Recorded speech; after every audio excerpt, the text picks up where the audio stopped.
Right then, hello. As some of you know, it is the new year, but also I'm making a horror game where you face off against a thin, dark creature that aims to kill you. And after around 2.5 months of working on this game and putting it off and working on it again, I think I finally have a game that is playable with the most alpha, the most ripped and strong looking antagonist you've probably ever seen in your life. So today, in devlog 3, I'm going to show you some of the progress I have made because I think it looks pretty cool. So last time I had the flashlight and some rooms. If you don't remember that, just watch the other devlogs. I spent a lot of time on that. But anyway, in this one we are doing exactly that, but instead we're adding a heartbeat sensor and I guess just some more rooms. Because who doesn't love more rooms? So the first thing I had to figure out was how to introduce the heartbeat sensor while keeping in line with the map that I had made in the last devlog. So I started off by drawing this very badly drawn room for the armory, and also like making this arrow as to where I wanted the player to start off and where I wanted them to go and eventually end up in. Even though I spent a lot of time in my childhood drawing and painting, I guess, this does not do it justice at all. This is a terrible map. I know, how professional and cool of me, but at the moment I just wanted to get a basic premise of how the armory worked and obviously where the player went.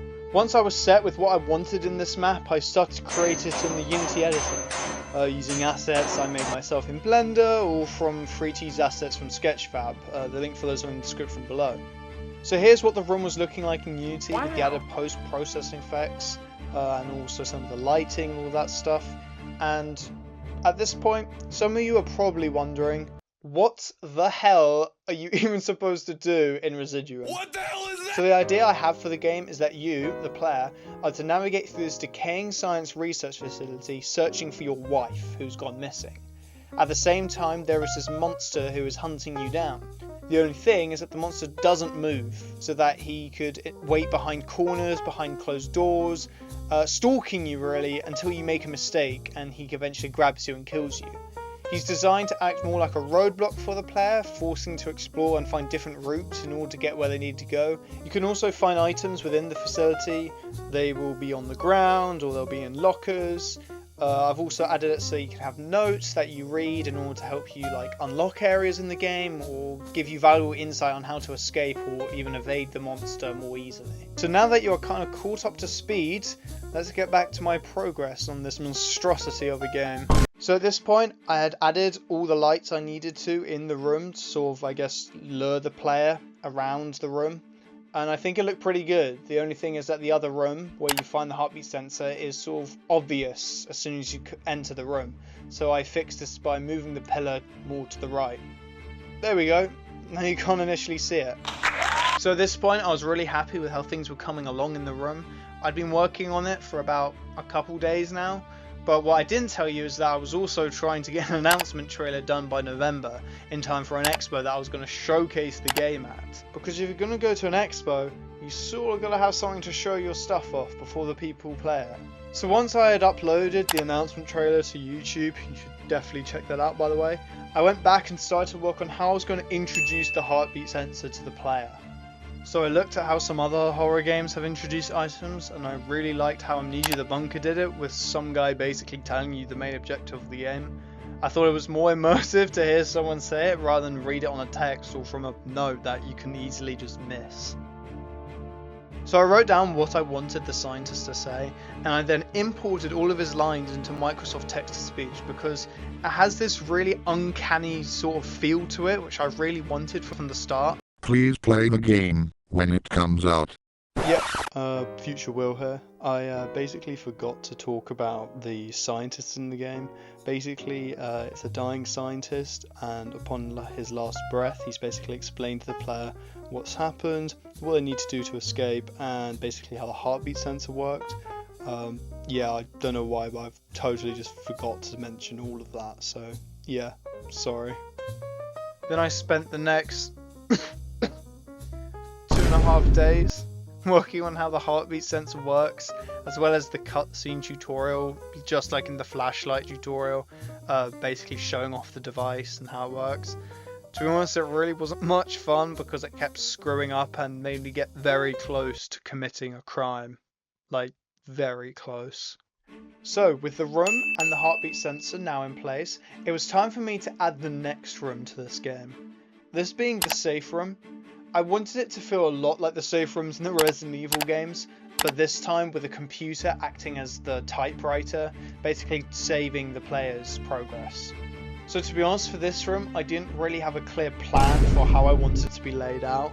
I knew like the size I wanted, but I really just sort of made it up on the spot. Bruh. So I created some assets and gathered some old and new assets, and after fiddling around with the post-processing, I settled on a room that started to look really interesting and obviously safe.